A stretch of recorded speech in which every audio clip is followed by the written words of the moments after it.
el siglo homofóbico par excellence. Nosotros creemos que en la época pasada el homosexualismo fue más duro, y eso es completamente falso. O sea, el siglo XIX es el que empieza el horror con el homosexualismo. En tiempos pasados a la gente la quemaban por brujas o lo quemaban por duende, pero no por homosexual. Recuerden el dato de Didier Nebrión, que llega a señalar el matrimonio de hombres durante muy entrada la Alta Edad Media. Pero los ingleses son los que van a establecer este prejuicio. 3 características de Marlowe: el teatro, o sea, el mundo de la literatura, el mundo del espionaje, pero sobre todo su condición homosexual. Durante 500 años se ha perseguido al pueblo judío. Carlos V inicia la diáspora en España. Los marranos, como le decían pues a los judíos, porque no comían carne de cerdo, son expulsados como malditos del Imperio Católico de los Habsburgo. Desde aquella época queda claro el carácter racial del Imperio Español. Lo asombroso es el antijudaísmo de muchos judíos. Marx, Trotsky, Freud, 3 intelectuales de talla mayor, profesan un antisemitismo que los lleva a renegar de su concepción científica del mundo. En ese círculo vicioso, la literatura es cómplice del genocidio contra los judíos. Recuerden la presentación que hace Marx del judío: un hombre rechoncho, amarrado a su dinero, y que en lo único que pensaba todo el tiempo era cuántas monedas podía ganar con una nueva especulación. Freud siempre mantuvo una gran vergüenza y una gran censura por su condición de judío, y Trotsky trata de decir que el tema judío no le importa, pero cambia su nombre y su apellido para que no lo asocien con la condición judía. El antisemitismo de los no judíos y el antisemitismo judío va a ser la gran constante del antisemitismo. El círculo vicioso solo puede conducir al genocidio nazi. La infamia se ahonda cuando, a nombre de una supuesta defensa del pueblo palestino, se justifica y se lamenta que Hitler no hubiera llevado a cabo la solución final. Odiado por los demás pueblos, se ha repetido que el pueblo de Cristo es el Cristo de los pueblos, y odiado por sus propios sabios, el pueblo judío solo podía sufrir en carne propia el odio de sí. Nadie odia más a un judío que un judío. El cristianismo es la expresión más alta del desprecio del pueblo judío contra su propia raza. Recuerden cuando Hitler iba a secuestrar a Pío XII. Pío XII le había prometido que iba a sacar una encíclica condenando a los judíos por haber matado a nuestro Señor Jesucristo. Tenían que ser muy malos los judíos y tenían que ser la encarnación del diablo después de que Dios les manda el Salvador y ellos mismos se alían para matar a Cristo. Entonces, él le había prometido a Hitler sacar una encíclica para condenar a los judíos. Resulta que Pío XII se echa para atrás y entonces el señor Pacelli, o sea Pío XII, se asusta porque Hitler grita desde su cuartel que él no le tiene miedo a esos cerdos del Vaticano y le ordena al comandante de las SS que secuestre a Pío XII y lo lleve a Berlín para hacerle juicio. Lo salvó a Pío XII, que en ese momento el incremento de los aliados y sobre todo el frente ruso le venía dando unos golpes muy duros a Hitler, y por eso no secuestró a Pacelli. Recuerda que Hitler ya tenía invadido Italia, lo único que no había invadido era a Roma por consideración a que iba a publicar la encíclica contra los judíos. El odio judío contra la minoría palestina ahonda su fastidio consigo mismo. Nadie odia a un semita más que un semita. A nombre de dicho odio, muchos árabes piden la abolición de Israel de la faz de la tierra. Hay incluso marxistas invocando el uso de la guerra racial contra el imperialismo judío, lo cual es un contrasentido dentro de la teoría marxista. El racismo no tiene sentido dentro del marxismo. En el marxismo queda claro la lucha de clases. el enfrentamiento de la burguesía y el proletariado, pero mucha gente, a nombre de extrapolar a la cuestión judía de Marx, donde Marx, recuerden que el papá de Marx tiene que renegar de su condición de judío para poder ejercer el derecho. El papá de Marx celebra la invasión de Napoleón a Alemania porque es el único momento en que los judíos pueden ejercer el derecho. No hay otra oportunidad de ejercer el derecho, sino cuando Napoleón instaura su código civil, y entonces cuando instaura ese código civil, por primera vez los judíos pueden ejercer las profesiones liberales. Muchos, extrapolando el texto de Marx de la cuestión judía, lo utilizan para supuestamente odiar a los judíos y crear un antiimperialismo antijudío. Entonces eso no tiene sentido a la esencia del verdadero pensamiento de Marx. Mayor abuso del materialismo dialéctico nunca se había visto, pero el antisemitismo se exacerba cuando un pueblo semita, el judío, masacra con las mismas técnicas nazis a otro pueblo semita, el palestino. La parlamentaria del partido Hogar Judío, Ayelet Shaked, considera que los palestinos son los enemigos ancestrales de los judíos y que sus manos deben estar manchadas con la sangre de los palestinos, sus casas destruidas, sus mujeres asesinadas y sus madres desaparecidas. El antisemitismo semita es peor que el antisemitismo extranjero. Halmaya mantiene una postura unilateral y contundente. Para él, la Ilustración ha fracasado. Para suavizar el asunto, sostiene que la Ilustración fracasada es la Ilustración burguesa.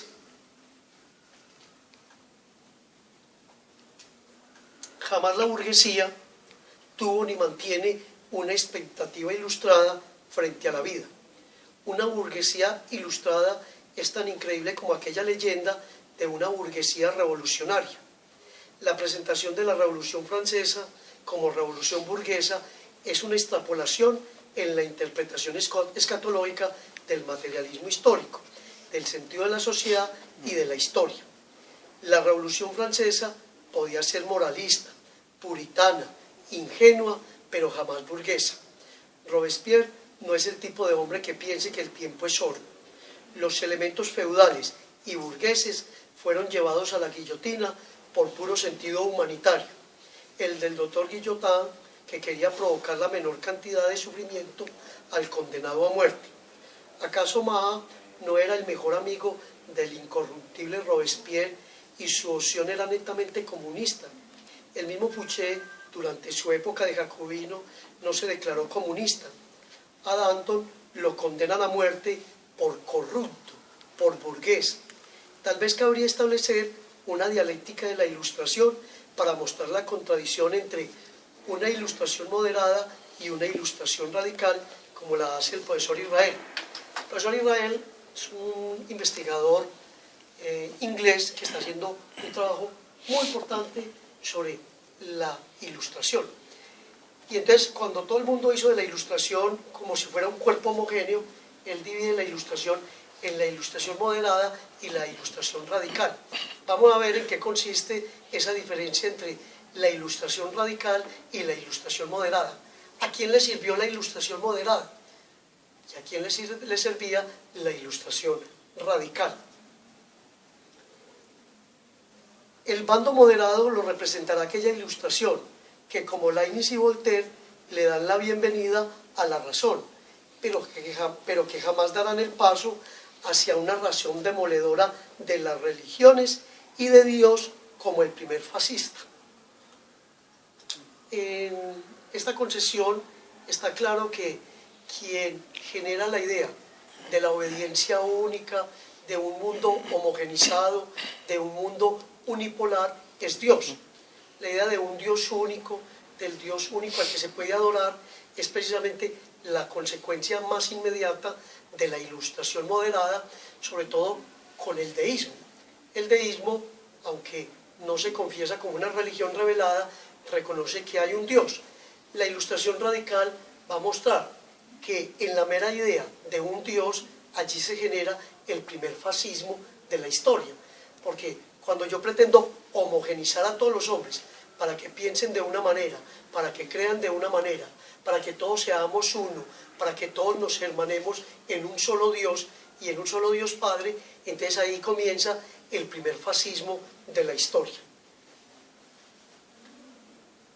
Esta ilustración moderada no molesta a la monarquía, ni perjudica la interpretación de las Sagradas Escrituras, ni pone en tela de juicio la supervivencia de un Dios providente. Voltaire, en su gesto más extremo, sostuvo que si Dios no existía, había que inventarlo. Solo la voz de Dios es capaz de contener la ira y la rebelión del vulgo. Y al pueblo iracundo, más que a la ira de Dios, un ser imaginario, hay que temer. La ilustración radical, en cambio, fue extrema. Hizo del deseo la esencia del hombre y de la razón el único instrumento válido para el gobierno de las pasiones. Baruch Spinoza se burla de los que oran para evitar las penas del infierno. Es inútil orar, lo es más cuando oramos por el daño que nos puede hacer un mundo imaginario.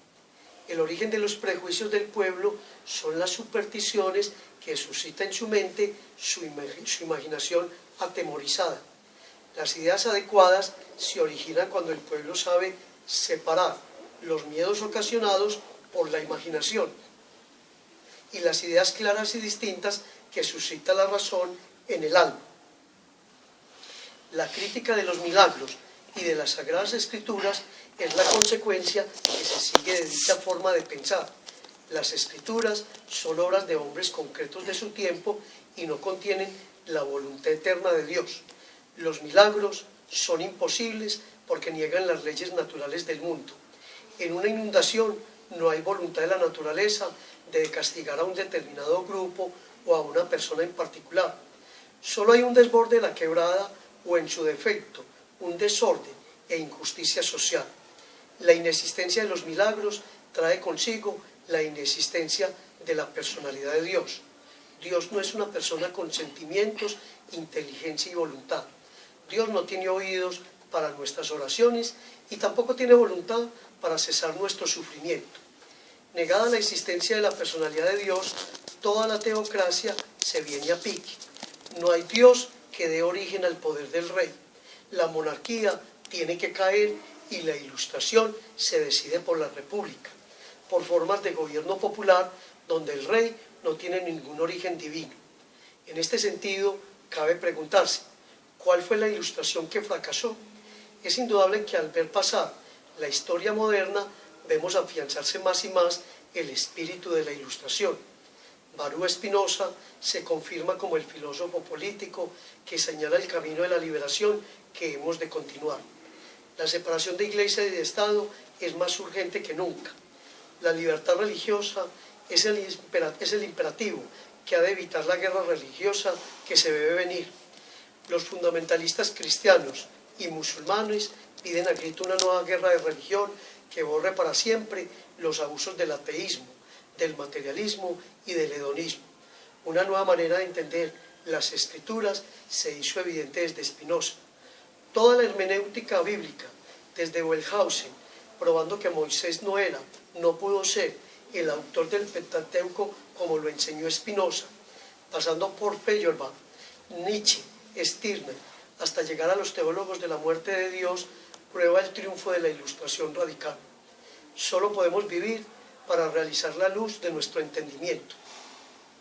Lo que fracasó no fue la ilustración, sino aquello que Maya vio y no ahondó aún más, el fracaso de la contrailustración.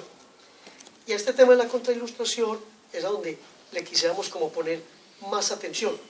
Si el siglo XVII y XVIII fue el siglo de la ilustración radical, el siglo XIX va a ser el siglo antimujer, antihomosexual y antijudío. Esa contrailustración que ayer se vivió como nazismo, como fascismo, como franquismo, y que hoy se expresa en las formas unidimensionales de entender el mundo. Lo vemos en las redes sociales, en la televisión, en las religiones.